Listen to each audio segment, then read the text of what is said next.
झारखंड विधानसभा के आहूत बजट क्षेत्र में झारखंड मुक्ति मोर्चा से जीतकर आई जामा विधायक लुइस मरांडी ने बांग्लादेशी घुसपैठ और आदिवासी की संख्या कम होने पर अपनी प्रतिक्रिया व्यक्त की। उन्होंने कहा कि आदिवासियों की संख्या बांग्लादेशी घुसपैठ के कारण कम हो रहा है, तो सिर्फ ऐसा नहीं, आदिवासी समुदाय के लोग दूसरे राज्यों में भी रोजगार के सृजन की तलाश में जाते हैं और वहां लंबे समय तक रह जाते हैं। इसका उदाहरण तत्काल में असम का चाय बागान है। वहां झारखंड के अधिकतर आदिवासी समुदाय के लोग हैं और असम में आज भी आदिवासियों का दर्जा नहीं दिया गया, लोकसभा में भी नहीं की जाती। यदि भाजपा आदिवासियों की हितैषी बनती है तो पूरे देश भर के आदिवासियों का हितैषी बनना चाहिए। देखिए, अगर उन्हें हम पूरा देखना पड़ेगा। अगर आबादी कम हुआ है तो आप इसको ऐसे सीधा आप कैसे बोल सकते हैं कि इस्लामिक स्टेट आप बनने जा रहा है या फिर बांग्लादेशी घुसपैठ का मामला है, ये आप कैसे मान सकते हैं?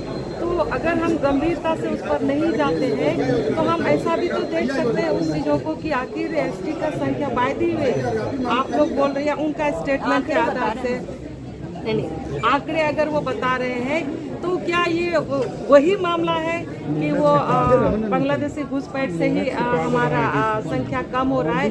क्या ऐसा नहीं हो सकता है कि हमारे आदिवासी लोग रोजगार को लेकर पलायन कर रहे हैं या कुछ हो रहा है? तो ऐसा क्यों नहीं सोच सकते? क्योंकि हम लोग आदिवासी लोग कोई उद्योगपति लोग है नहीं, वो रोजगार करने के लिए देश के कई कोना में जाते हैं और जाते हैं तो जाके रह जाते हैं, चाहे लंबे समय तक। और उसका एक उदाहरण आपका असम का चाय बागान देख लीजिए।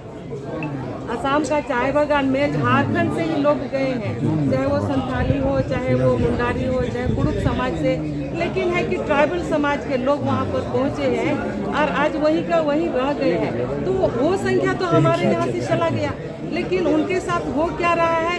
असम का गवर्नमेंट तो लंबा बोलता है, लेकिन आज भी आदिवासियों को वहाँ आदिवासियों का दर्जा नहीं मिला है। तो इस चीज़ों का लोग कभी भी लोकसभा में भी चर्चा नहीं करते हैं। अगर आप आदिवासियों का हितैषी मानते हैं तो देश भर का आदिवासियों का हितैषी बनिए ना।